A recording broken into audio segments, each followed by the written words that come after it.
లేఖన భాగాన్ని మనం ధ్యానించబోతున్నాం. మన దేవుడు ఎలాంటివాడు? పరిశుద్ధ దేవుడు, పరిశుద్ధ పర్వతమందు నివసించే దేవుడు. ఆయన మహా గొప్పవాడు, ఆయన బహుకీర్తనీయుడు. ఎలాంటి దేవుడు! ఈ టైటిల్స్ వేరెవరికి రావు. మన దేవుడు పరిశుద్ధ పట్టణమందు నివసించేవాడు, మన దేవుడు పరిశుద్ధుడై ఉన్నటువంటి వాడు, మన దేవుడు ఉన్నతమైనటువంటి వాడు, గొప్పవాడు, అందరిలో గొప్పవాడు. ఆ తర్వాత మన దేవుడు బహుకీర్తనీయుడు, బహుకీర్తనీయుడు, కీర్తించ తగినటువంటి దేవుడు మన దేవుడు. అయితే కరుణా సంపన్నుడై మన మధ్యకు వచ్చాడు, కరుణా సంపన్నుడై మన మధ్యకు వచ్చాడు. ఏమంటున్నాడు ఇక్కడ? కరుణా సంపన్నుడై మన అపరాధముల చేత మనము ఏమై ఉన్నామో? చనిపోయినటువంటి వారమై ఉన్నాం. మన అపరాధముల చేత మనం ఏమై ఉన్నామో? చనిపోయినటువంటి జీవితం మనది. ఎన్నో అపరాధాలు చేస్తాం. అపరాధము అంటే తప్పితాలు, అబద్ధము, వేషధారణ, ఇహ సంబంధమైనటువంటి లౌకిక మాటలు, లౌకిక ఆలోచనలు, సొంత జ్ఞానము. దేవుని మర్చిపోతాం, అపరాధానికి బానిసలమైపోతాం. కాబట్టి మనం చేసే ప్రతి అపరాధము, మనం చేసే ప్రతి పాపము దేవుడు మనల్ని జ్ఞాపం చేసుకుంటున్నాడు. ఏమంటున్నాడు? దేవుడు కరుణా సంపన్నుడై ఉండి ఏం చేస్తున్నాడు? మన పాపముల చేత, అపరాధముల చేత మనం ఏమై ఉంటున్నామో? చనిపోయిన స్థితిలో ఉన్నా కూడా మన దేవుడు మనల్ని ప్రేమించేవాడుగా ఉన్నాడు. ఏం చేసేవాడుగా ఉన్నాడు? ప్రేమించేవాడుగా ఉన్నాడు. మనం ఎన్ని తప్పులు చేశామో, ఎన్ని పాపాలు చేశామో, ఎన్ని అపరాధాలు చేశామో, ఎన్ని ఇహ సంబంధమైనటువంటి చీకటి పనులకు బానిసలు అయిపోయామో, వాటన్నిటిని బట్టి దేవుడు మనల్ని క్షమించటానికి ఇష్టపడ్డాడు. మనల్ని త్రోసివేయాల, పాపమును మన నుంచి విడిపించాలని ఇష్టపడ్డాడే కానీ మనము నిజంగా ఈ లోకం నుంచి నరకానికి వెళ్ళాలని దేవుడు ఇష్టపడలే. దేవుని యొక్క ఉద్దేశం అది. కాబట్టి దేవుడు మనతో మాట్లాడే మాట ఏంటంటే, మనమందరం కూడా ఎలా ఉన్నామో? చనిపోయిన స్థితిలో ఉన్నాము. జీవించుచున్నాము అన్న నామం మాత్రమే, పేరు మాత్రమే మనకుంది, కానీ మనం చనిపోయిన వారమే. మనము నిజంగా ప్రభువునందు జీవించకపోతే మనము చనిపోయిన వారమే. ఎందుకు అంటే మన పాపాలు మనల్ని ఏం చేస్తున్నాయి? చంపివేస్తూ ఉన్నాయి. మన దోషాలు మనల్ని ఏం చేస్తున్నాయి? చంపివేస్తూ ఉన్నాయి. ఇహ సంబంధంగా అందరూ ఏం చేస్తున్నారంటే శరీరాన్ని చంపుతున్నారు. ఆత్మనైతే ఎవరు చంపలేరు, ఎవరి చేత కాదు అది. శరీరాన్ని చంపుతున్నారు. ఆక్రోశము, భయంకరమైనటువంటి వేషధారణ, భయంకరమైనటువంటి శత్రుత్వము, భయంకరమైనటువంటి అసూయలు, వీటన్నిటిని బట్టి ఏం చేస్తున్నారు? ఒకరినొకరు శరీరాలను చంపుకుంటూ ఉన్నారు. కానీ ఆత్మను ఎవడు చంపలేడు. ఎందుకంటే అది మన వశంలో లేదు. ఆత్మ దేవుడై ఉన్నాడు. దేవుని ఎవరు చంపుతారు? ఎవరు చంపలేరు. కాబట్టి ఆత్మవశులమై మనం ఉన్నాము. మనం చనిపోయిన స్థితిలో ఉన్నా కూడా దేవుడు మనల్ని ప్రేమించేవాడుగా ఉన్నాడు. ప్రేమించి ఏం చేస్తున్నాడు?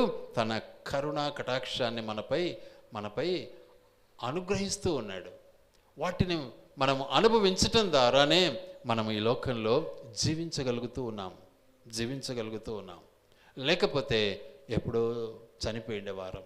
అయితే ఆ దేవాది దేవుడు తన యొక్క మహా ఉగ్రతను మనపై కుమ్మరించక ఏం చేస్తున్నాడు అంటే, దైవోగ్రతకు మనం పాత్రలమై ఉన్నప్పటికీ స్వాభావికంగా మనం చేసే పనులన్నీ, మన క్రియలన్నీ, మన ఆలోచనలన్నీ మంచి అనుకుంటాం.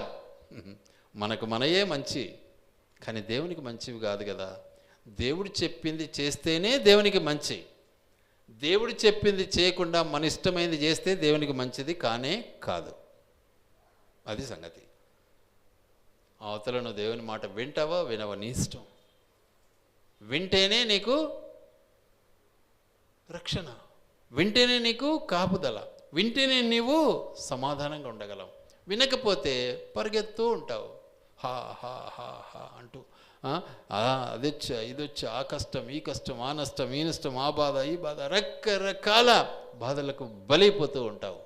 కానీ దేవుని యందు విశ్వాసం వస్తే, దేవుని యందు నీవు రక్షణ కలిగి దేవుని వైపును చూస్తూ ఉంటే, నిజంగా చనిపోయిన నీ స్థితి నుంచి దేవుడు నేను ఏం చేస్తున్నాడు? పునరుత్థానిగా చేస్తూ ఉన్నాడు. కారణం ఆయన పునరుత్థానుడు. పాపాన్ని జయించాడు, లోకాన్ని జయించాడు.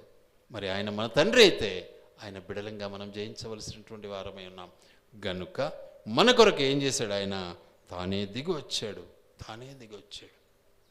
ఈ లోకానికి వచ్చాడు మన ప్రతి అపరాధమును క్షమించి మన సమస్త దుర్నీతి నుండి మనలను పవిత్రులుగా చేస్తూ ఉన్నాడు. మనల్ని నిజంగా దేవుడు తన యొక్క ఉద్దేశానుసారంగా మానవ జాతిని తయారు చేశాడు. తన యొక్క మరి ఏమంటారు స్వరూపం మేరకు మనల్ని తయారు చేశాడు. ఎంత ప్రేమిస్తూ ఉన్నాడో చూడండి. మనం ప్రేమిస్తున్నామా?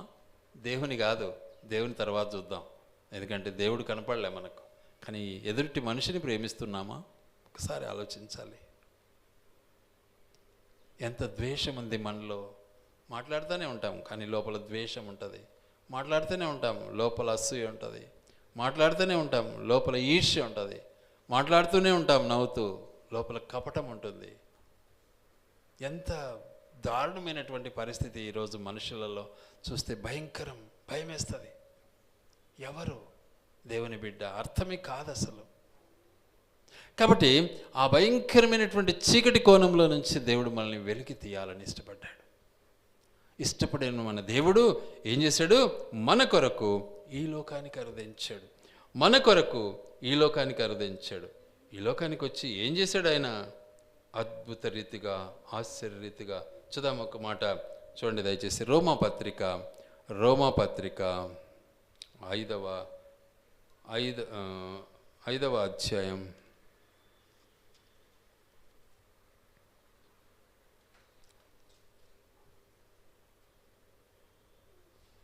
6-7 వచనాలు చదువుకుందాం. నీతిమంతుని కొరకు సహితము ఒకడు ఏలయనగా మనమింకా బలహీనులమై ఉండగా, మనమింకా ఏమై ఉన్నామో? బలహీనులమే. చాలామంది అనుకుంటుంటారు మేము బలవంతులమని. బైబిల్ వాక్యం చదువుతానే అనుకుంటారు ఇంకా మేము బలమైపోయినామని. నో, బలహీనులమే. మరి బలవంతులం ఎప్పుడవుతాం? క్రీస్తును పోలి నడుచుకున్నప్పుడు బలవంతులం అవుతాం. ఆయన చెప్పినట్లు నడుచుకుంటేనే మనం బలవంతులం అవుతాం. మనం బలహీనులమే. ఏలయనగా మనమింకా బలహీనులమై ఉండగా క్రీస్తు యుక్త కాలమున భక్తిహీనుల కొరకు చనిపోయాను. యుక్త కాలమున, యౌవన కాలములో, మంచి వయస్సులో ఏమైనాడు? ఆయన మన కొరకు చనిపోయాడండి, ప్రాణం ఇచ్చాడు. ఆ ఉద్దేశం మనలో ఉందా? ఆ తలంపు మనలో ఉందా? కాబట్టి మన జీవితాలను ఒకసారి మనం పరిశీలించుకుంటూ ముందుకు సాగాలి. దేవుడు ఎంత కార్యం చేశాడు మన కొరకు. మనం అపరాధులమే. ఆయన తన కరుణా వాత్సల్యతను మనపై కుమ్మరించి తన ప్రేమను ఏం చేశాడు? ఆయన చాటుకున్నాడు, వెల్లడించాడు. నా బిడ్డను నేను ప్రేమిస్తున్నాను, ఇదిగో నా బిడ్డ కొరకు నేను ప్రాణం పెడుతున్నాను అన్నాడు. మనం ఏం చేస్తాం? ప్రాణం కథ పక్కన పెట్టు, కనీసము అటెండ్ కాలేము, కనీసము దానికి మనము స్పందించలేము అసలు. కాబట్టి మన యొక్క అపరాధ స్థితి దేవుడు ఎరుగు, మన మనస్సును దేవుడు ఎరుగు. మనం నిజంగా ఎలాంటి మనస్సు మనం కలిగి ఉన్నాము. ఏలైనగా మనం ఇంకా ఎలా ఉన్నామంట? బలహీనంగానే ఉన్నాం, చీకట్లోనే ఉన్నాం, వంగిపోయి ఉన్నాం. మన చూపులు క్రిందికి పోయినాయి, మనం పైకి చూడలేకపోతున్నాం, వంగిపోయాం. కాబట్టి మన దేవుడు మనల్ని గుర్తించిన వాడై ఏం చేశాడు? తన యొక్క కరుణ వాత్సల్యతను మనపై కుమ్మరించి మన కొరకు ఈ లోకానికి అరుదించాడు. ఇట్టి బలహీనత నుంచి మనల్ని విడిపించాలని ఇష్టపడ్డాడు. ఇష్టపడి ఏం చేశాడు? ఆయన యుక్త కాలమున బలహీనుల కొరకు ఏం చేశాడు? ఆయన ప్రాణం పెట్టాడు. చనిపోయాను. తన ప్రాణం పెట్టాడు, వెల చెల్లించాడు. చేసిన మన పాపం కొరకు ఆయన వెల చెల్లించాడు. ఆలోచించండి ఒకసారి. మన పరిస్థితులు ఎలా ఉంటాయో, మనం ఎలా ఉంటామో ఒక్కసారి జ్ఞాపం చేసుకోవాలి. మనం మర్చిపోతూ ఉంటాం. దేవుడు మనకు చేసిన మేళ్లను మర్చిపోతాం. మనం ఆయన ప్రేమను మర్చిపోతాం. ఏంటిది ఆయన ప్రేమ? మనందరి కొరకు ఏం చేశాడు? ఆయన తన ప్రాణాన్ని బలి అర్పించాడు. తన ప్రాణాన్ని బలి అర్పించాడు. యేసు ప్రభు తన ప్రాణాన్ని బలి అర్పించాడు. అందుకే పేతురు తన యొక్క జీవిత పయనంలో, నిజంగా నన్ను నువ్వు ప్రేమిస్తున్నావా పేతురు అని అడిగినప్పుడు, అయ్యా నీకే తెలుసు అన్నాడు. కానీ ఎలా ప్రేమించాడు ఆయన తెలుసా? యేసు ప్రభువును పేతురు ఎలా ప్రేమించాడు అంటే, ఒకే మాటలో ఆయన అన్నాడు, నేను యేసు ప్రభు యొక్క శిష్యునే, కానీ యేసు ప్రభువును కాను.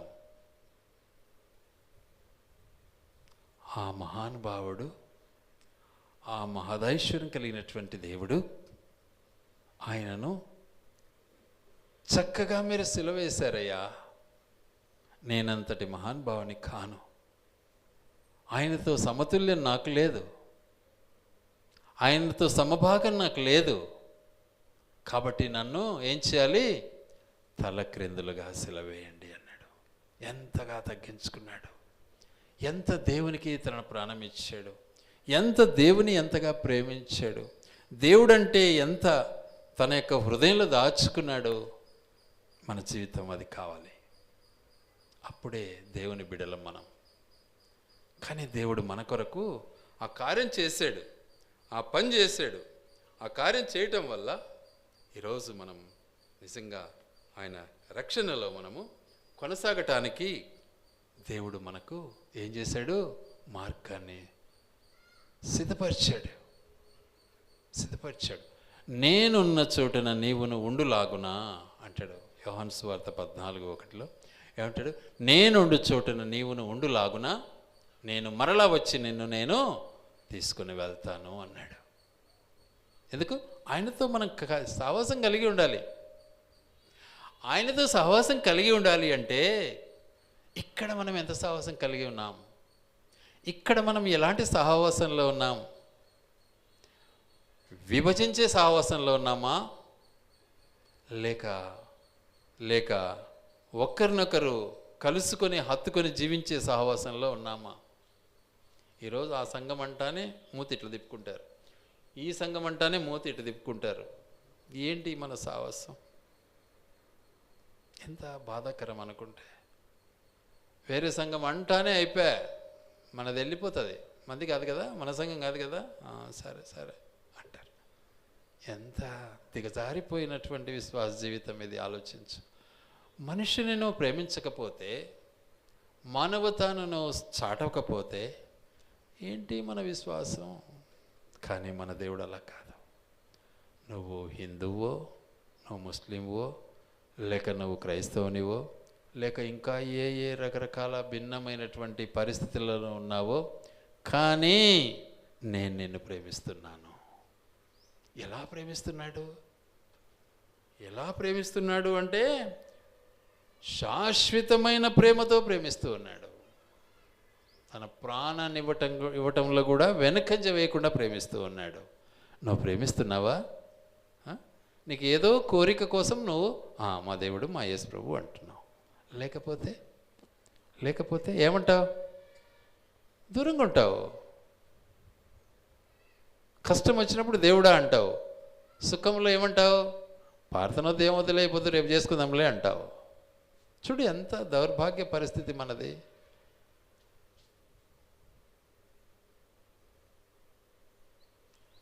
కొంతవరకు నా బలహీనత చెప్తాను. ఈ మధ్య మేము కూడా బలహీనం అయిపోయినాం. ఈ మధ్య ఆదివారం కుటుంబ ప్రార్థన లేదు మాకు. పొద్దున మామూలుగా క్రమంగా ఉండేది. ఏం చేయాలా? సోమరులం అయిపోయినాం. ప్రతి ఆదివారం ఉదయం ఖచ్చితంగా కుటుంబ ప్రార్థన ఉండేది. ప్రతిరోజు ఉంటుంది. ఆదివారం కూడా ఉండేది. కానీ ఆదివారం ఈ మధ్య లేదు, బిజీ అయిపోతున్నాం, అంతే కదా. మరి యేసు ప్రభు మన కొరకు ప్రాణం ఇవ్వటంలో తట్టుక ఏమైనా అన్నాడా? ఉండు రొంచేపు అన్నాడా?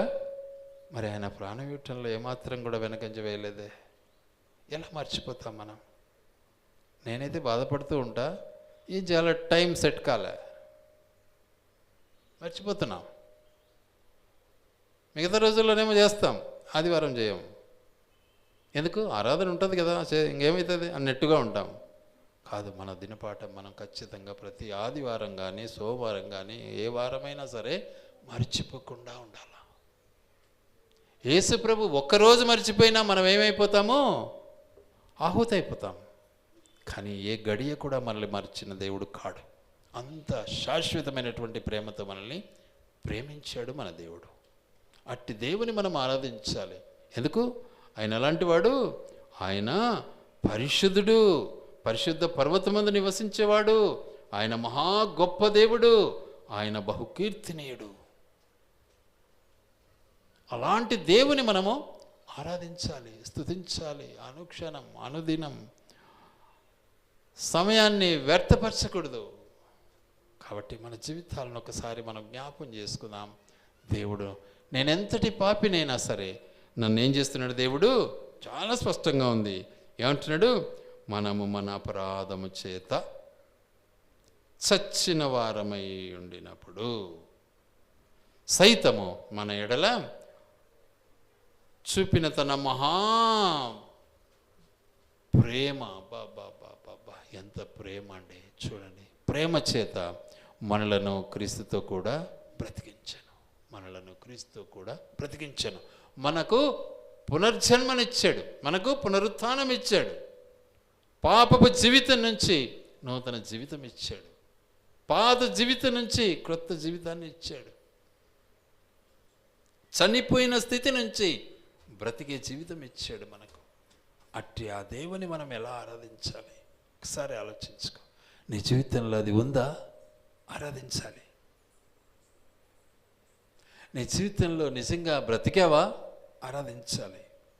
నీ జీవితంలో నిజంగా తన యొక్క కరుణా సంపన్నత మేరకు నీవు నిజంగా నీ అపరాధముల నుంచి, నీ పాపం నుంచి, చచ్చిన నీ స్థితి నుంచి నిన్ను దేవుడు లేపాడా?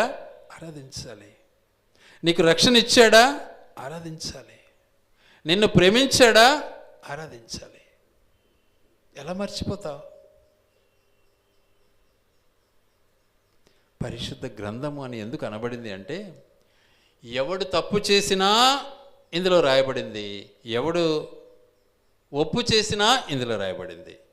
తప్పని తీసి పారేయలే, అది వాస్తవం. అది ఎలా రెక్టిఫై అయింది అనే సత్యాన్ని కూడా వివరించబడింది పరిశుద్ధ గ్రంథంలో. అందుకే ఇది పరిశుద్ధ గ్రంథం. కాబట్టి మన యొక్క జీవిత విధానాన్ని మనము అర్థం చేసుకోవాలి. మనం బలహీనులమే. మన బలహీనతను బట్టి ఏం చేశాడు ఆయన? అందుకే రోమపత్రికలో ఏమన్నాడు ఆయన? మనం ఇంకా బలహీనులమై ఉండగా క్రీస్తు యుక్త కాలమున మన కొరకు ఏం చేశాడు? మన కొరకు ప్రాణం ఇచ్చాడు. నువ్వు ఎవరి కొరకు ఇస్తున్నావు? ఒకసారి ఆలోచించు. నీ దేవుడు నీ కొరకు ప్రాణం ఇచ్చాడు, నువ్వేమిస్తావు?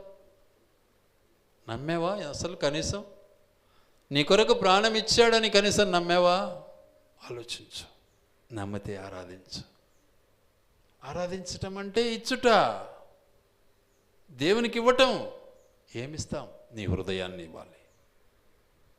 నీ హృదయాన్ని దేవునికి ఇవ్వాలి. ఆయన నీకోసం ప్రాణం ఇచ్చాడు, నువ్వేమిస్తావు?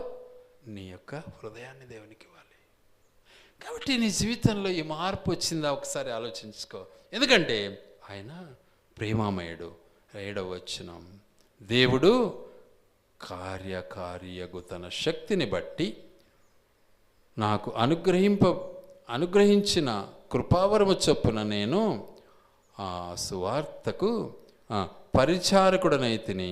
8వ వచనం, దేవుడు మన ప్రభు అయిన క్రీస్తు యేసునందు చేసిన నిత్య సంకల్పము చొప్పున నిత్య సంకల్పము చొప్పున పరలోకములో ప్రధానులకును అధికారులకును సంఘము ద్వారా తన యొక్క నానా విధమైన జ్ఞానము అప్పుడు తెలియబడవలనని ఉద్దేశించి శోధింపశక్యము కాని క్రీస్తు ఐశ్వర్యమును అన్యజనులలో ప్రకటించుటకును సమస్తమును సృష్టించిన దేవుని యందు పూర్వకాలము నుండి మరుగైయున్న ఆ మర్మమును గూర్చి ఏర్పాటు ఎట్టిదో అందరికీ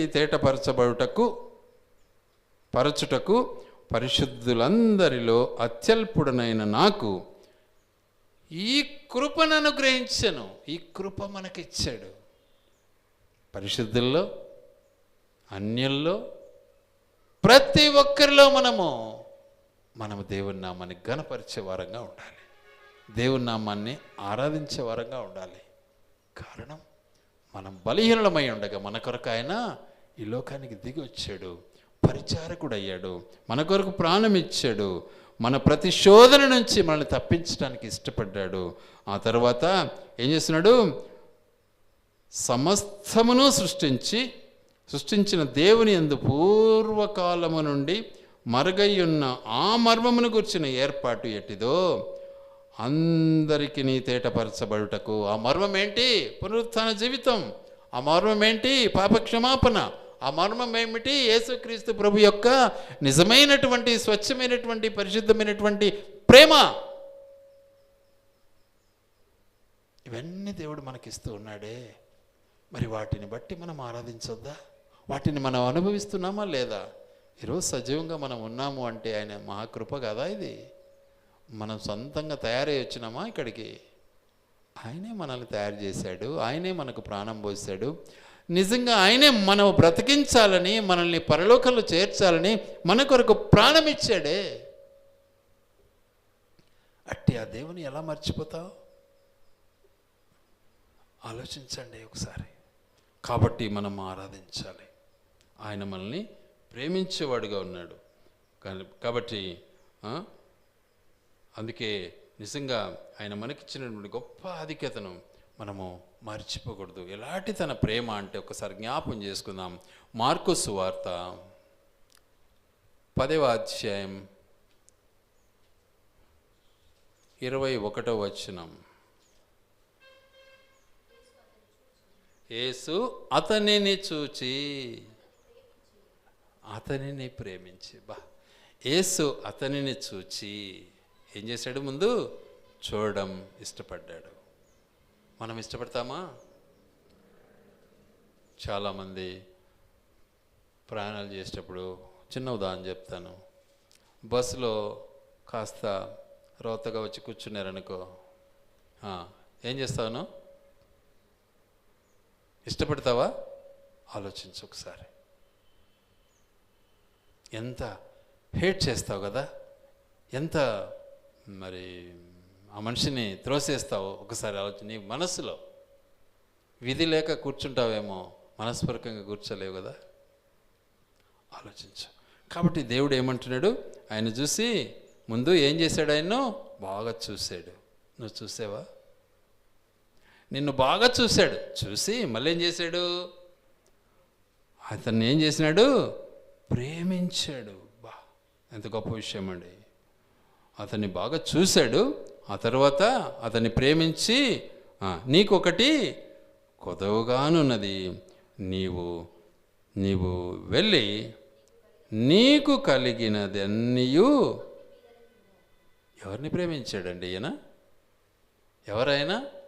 ధనవంతుని, గర్విష్ఠుని, ధన వ్యామోహం కలిగిన వ్యక్తిని ప్రేమించాడండి. ధనాన్ని ప్రేమించలే, ధన వ్యామోహాన్ని ప్రేమించలే, మనిషిని ప్రేమించాడు.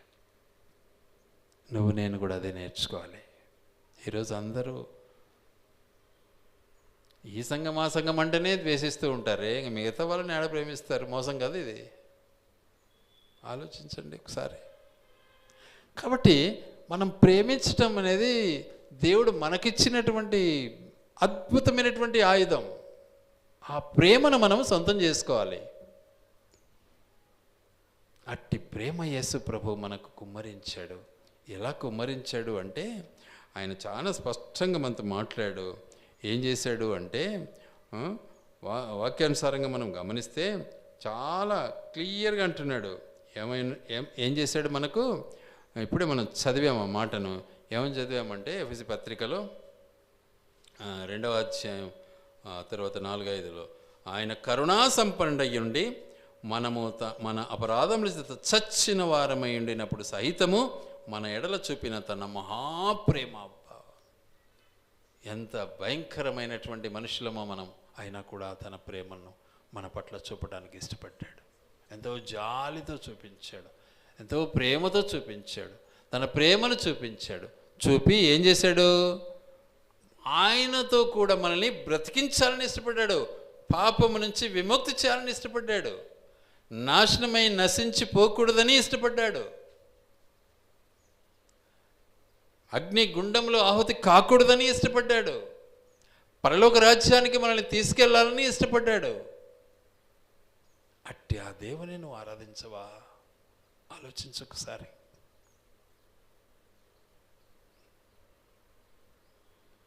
కాబట్టి మనం దేవుని ఎల్లప్పుడూ ఆరాధించడం నేర్చుకోవాలి.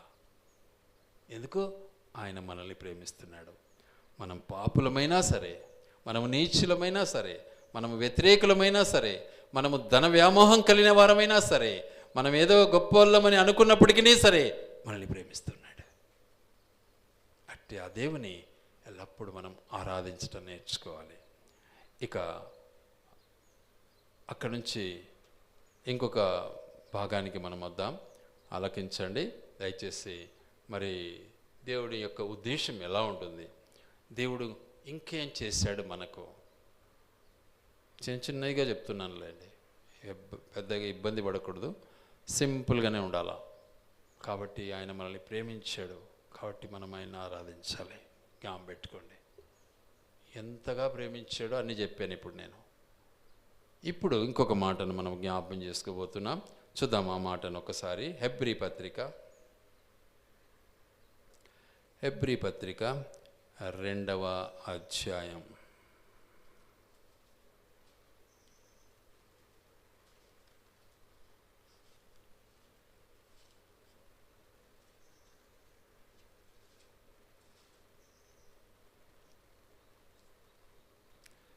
హెబ్రీ పత్రిక 2వ అధ్యాయం 3-4 వచనాలు కలిసి ఉన్నాయి, చదువుకుందాం.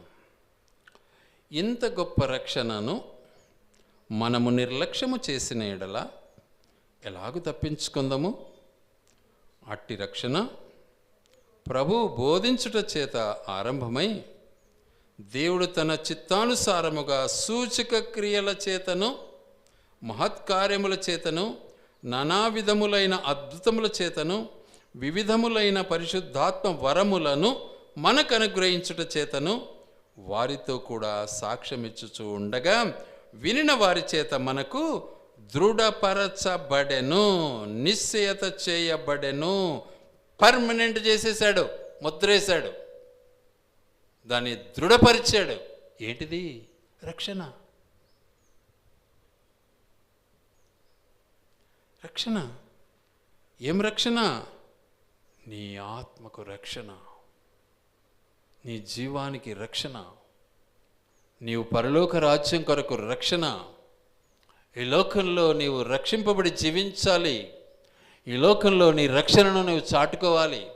ఈ లోకంలో నువ్వు పొందిన రక్షణ ఎలా పొందావు అనే సత్యాన్ని వివరించాలి, సాక్షివిగా జీవించాలి. అది దేవుని యొక్క రక్షణ. ఆయన నిన్ను రక్షించాడు. ఎలా రక్షించాడు? తన పరిశుద్ధమైనటువంటి రక్తాన్ని ఆ కలువరి శిలువలో కార్చి రక్షించాడు.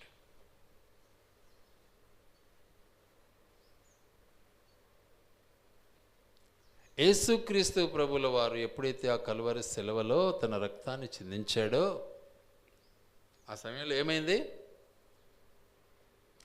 కొండలు పగిలిపోయినాయి, భూకంపం వచ్చేసింది, భయంకరమైనటువంటి వరద వచ్చేసింది, తట్టుకోలేకపోయిన జనం. ఆయన రక్తంలో మిళితమై పారుతున్నటువంటి నీళ్లలో ఎవరైతే ఆ నీటిని తాకారో వాళ్ళంతా స్వస్థత పొందారు. చూసారా? ఎలీషా అయ్యగారు నిజంగా దేవుని భక్తుడు. ఆయన ఎముకను తాకగానే చనిపోయిన తరువాత ఆయన ఎముకను ముట్టిన శవము ప్రాణం వచ్చి కూర్చునింది. యేసుప్రభు రక్తంలో ప్రాణం లేదా మరి? ఆ నీళ్లు ఎవరైతే తగులుతూ వెళ్ళారో, ఆ నది పారుతూ ఉందో తగిలారో వాళ్ళంతా ఏమైపోయినారు? స్వస్థత నొందారు. అది రక్షణ. ఆ రక్తంలో మనం కడగబడుతూ ఉన్నాం. దేవుడు మనకిచ్చిన ఆ రక్షణ వ్యర్థం కాకూడదు. చాలామంది ఏం చేస్తారంటే చాలా ఉద్రేకంతో ముందు వస్తారు, తర్వాత చల్లబడిపోతారు. రకరకాల బోధలవుతాయి, రకరకాల పరిస్థితులు వస్తాయి. ఇక బోధే, ఇక మన ఆత్మీయతే ఫినిష్, ఎత్తిపోతుంది. కాబట్టి అక్కడ చూడకూడదు. మనం ఏం చేయాలి? దేవుని వైపు చూడాలి. దేవుడు మన కోసం ప్రాణం ఇచ్చాడు, మనుషులు కాదు కదా. కానీ దేవుడు మనకిచ్చినటువంటి రక్షణను మనం ఏం చేసుకోవాలి? అనుభవిస్తూ ఇతరులకు పంచుకోవాలి. అదే ఇప్పుడు మనం ఇక్కడ చదివాం. ఏమంటున్నాడు ఇక్కడ? చాలా స్పష్టంగా ఉంది. ఏమంటున్నాడు? దేవుడు తన చిత్తానుసారముగా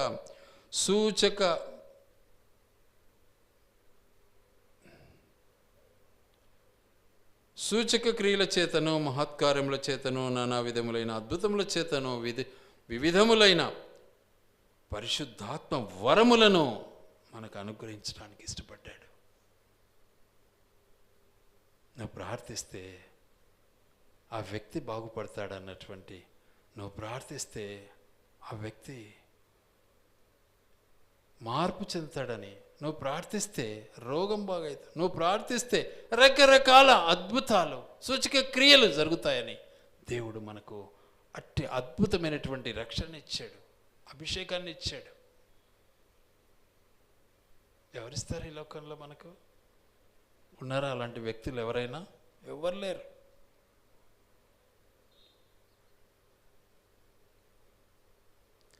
ఎందుకంటే దేవుని యొక్క గొప్పతనాన్ని దేవుడు నీ ద్వారా వెల్లడిపరచడానికి ఇష్టపడుతున్నాడు. ఏమేం చేస్తున్నాడు? అద్భుతమైనటువంటి క్రియలు చేస్తున్నాడు, మహత్కార్యాలు చేస్తున్నాడు. నీ కొరకు వరాలను ఏర్పాటు చేశాడు. కాబట్టి దేవుడు సంకల్పించినటువంటి తన యొక్క రక్షణ నిర్లక్ష్యం కాకూడదు. మనం నిర్లక్ష్యం చేస్తామండి. దయించి నిర్లక్ష్యం కాకూడదు. నిర్లక్ష్యానికి చోటు లేదు. మన దేవుడే మనకు నిర్లక్ష్యం చేస్తే మనకు రక్షణ వచ్చేదే? ఒకసారి ఆలోచించుకోండి. ఏదో కష్టం వచ్చింది, ఏడ్చి ప్రార్థన చేసి సరిపోతుంది? కుదరదు.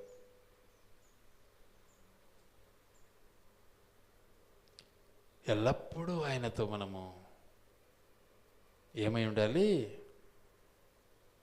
కలిసి ఉండాలి. ఆయనకు తగినట్టుగా మనం ఉండాలి. గనుక మనము నిజంగా వీటన్నిటినీ పొందనయ్యున్నటువంటి ప్రతి వరానికి మనము అర్హులం కావాలి. అది దేవుడు నీకు ఇచ్చిన రక్షణ. మీకు కొందరు తెలిసిన లేదో, ఒక సైతాన్ వచ్చి ఎదురు కూర్చుంటుంది. ఈయన ప్రార్థన చేస్తుంటాడు, సైతాన్ అసలు లెక్కలోనే వేసుకోదు. ఎక్కువ మాట్లాడితే సైతాన్ లేచి పారేస్తుంది, తని పారేస్తుంది. ఎందుకు? ఏం కారణం? మీరు చూసినారు లేదు, నేను చూశాను, అందుకే చెప్తున్నా. ఏం కారణం? నీలో ప్రార్థన శక్తి లేదు, నీలో రక్షణ లేదు. బైబిల్ పట్టుకున్నావు అంతే, నామ మాత్రమే.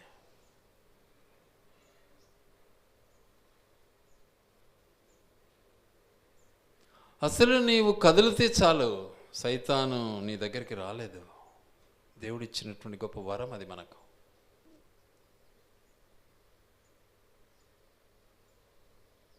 దేవుడు ఎన్నో అద్భుతాలు మన పట్ల చేయాలని ఇష్టపడతాడు. జ్ఞాపం చేసుకోవాలి.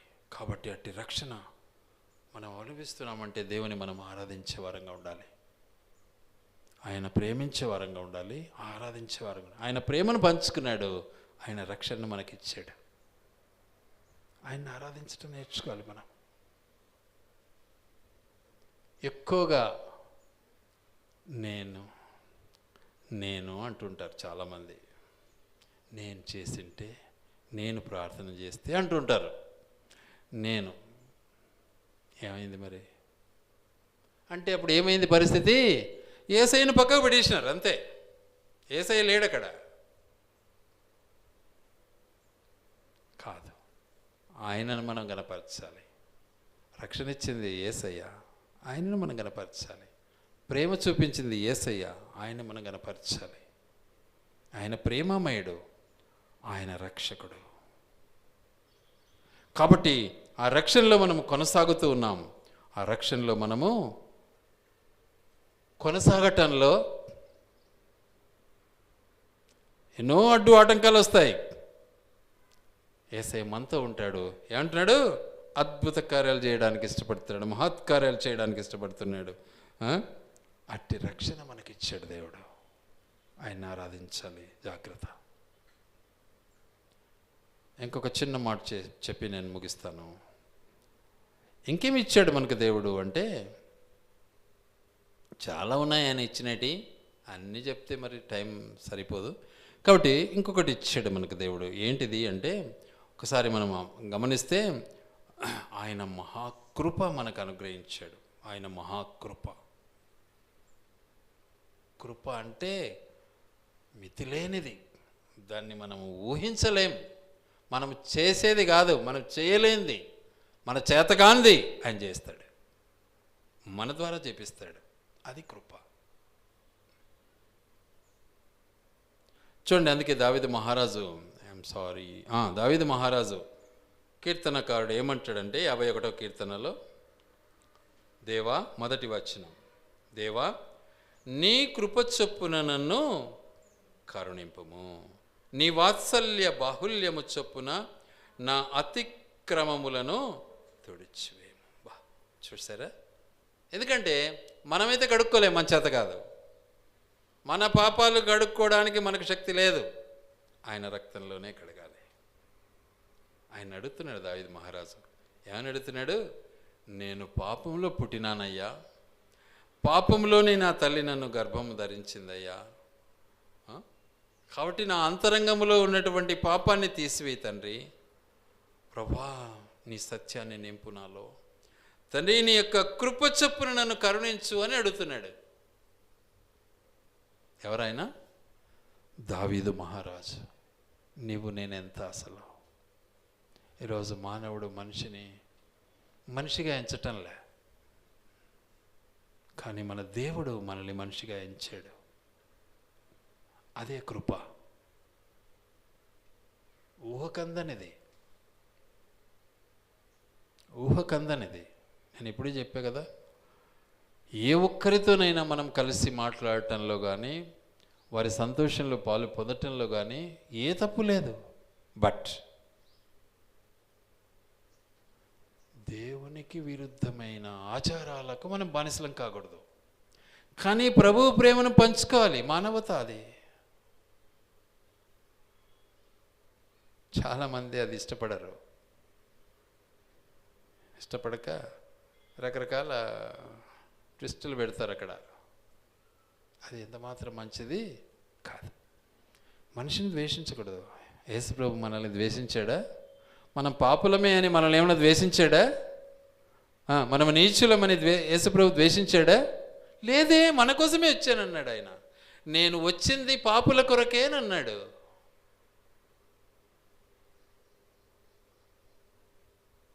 కాబట్టి మనము యేసుక్రీస్తు ప్రభువును, తన ప్రేమను, తన యొక్క రక్షణను మనం వెల్లడిపరచటంలో, తన యొక్క కృపకు మనం అర్హులం కావాలి. మనం చేయలేం. లేకపోతే నేను చేస్తాను అనుకుంటే నువ్వు చేయలేవు. కృప చేయగలదు. చేయజాలన్నది చేసేదే కృప. ఆ కృపలో ఆయన నామాన్ని నీవు వెల్లడిపరచగలవు. ఆయన నామాన్ని నీవు వెల్లడిపరచగలవు, స్తుతించగలవు, ఆరాధించగలవు. కాబట్టి మనము ఆరాధించే వారంగా ఉండాలి. దేవుని యొక్క ఉద్దేశం అదే. అట్టి ఆరాధన దేవుడు మన పట్ల ఇష్టపడేవాడుగా ఉన్నాడు. అట్టి ఆరాధన దేవునికి ఇష్టమై ఉన్నది. చూద్దాం, ఒక్కసారి జ్ఞాపం చేసుకుందాం. చూడండి దయచేసి ఎఫెసీ పత్రిక. ఇప్పుడే ఒక మాట చదివినాం మనము. ఏమన్నాడు? దేవుడు 4, 5, 6, 7, 8 జ్ఞాపం చేసుకుందాం. కరుణా సంపన్నుడై ఉండి మనము మన అపరాధముల చేత చచ్చిన వారమై ఉండినప్పుడు సైతము మన ఎడల చూపిన తన మహా ప్రేమ చేత మనలను క్రీస్తుతో కూడా బ్రతికించను. కృప చేత మీరు రక్షింపబడి ఉన్నారు. లేకుంటే మనకు రక్షణ లేదు. మన నీతి కార్యాలతో రక్షణ మనకు రాదు. నీతి బోధతో రక్షణ రాదు. సలిందర పెట్టి నీళ్లు పోస్తానే రక్షణ రాదు. 10 మందిని పిలిచి అన్నం పెడతానే రక్షణ రాదు. యేసయ్య ఇస్తేనే రక్షణ వస్తుంది. తర్వాత ఏమంటాడు? 6వ వచనం, క్రీస్తు యేసునందు ఆయన మనకు చేసిన ఉపకారము ద్వారా అత్యధికమైన తన కృపామహదైశ్వర్యమును రాబో యుగములలో కనుపరచు నిమిత్తము. ఏమిటిది? కృపా మహా ఐశ్వర్యము. కృపా మహాదైశ్వర్యమును, దైవ ఐశ్వర్యము, కృప మహాదైవ ఐశ్వర్యము. అంత ధనం, అంత ఐశ్వర్యాన్ని నీకు నాకు ఇచ్చాడు. పంచుకుంటూ వెళ్ళంతే. ఎందుకు? ఆయన కీర్తినీయుడు. మొట్టమొదటి మనం చదివాం కదా. ఆయన ఎవరు? మనకు కీర్తినీయుడు. ఎక్కడ చదివాం ఆ మాటను? కీర్తనలో చదివాం. కీర్తనలు 48లో చదివినాం. జ్ఞాపకం ఉందే ఎవరికన్నా? కీర్తనలు 48:1 ఏమంటాడు? యెహోవా గొప్పవాడును బహుకీర్తినీయుడునై ఉన్నాడు. ఆయన కీర్తి.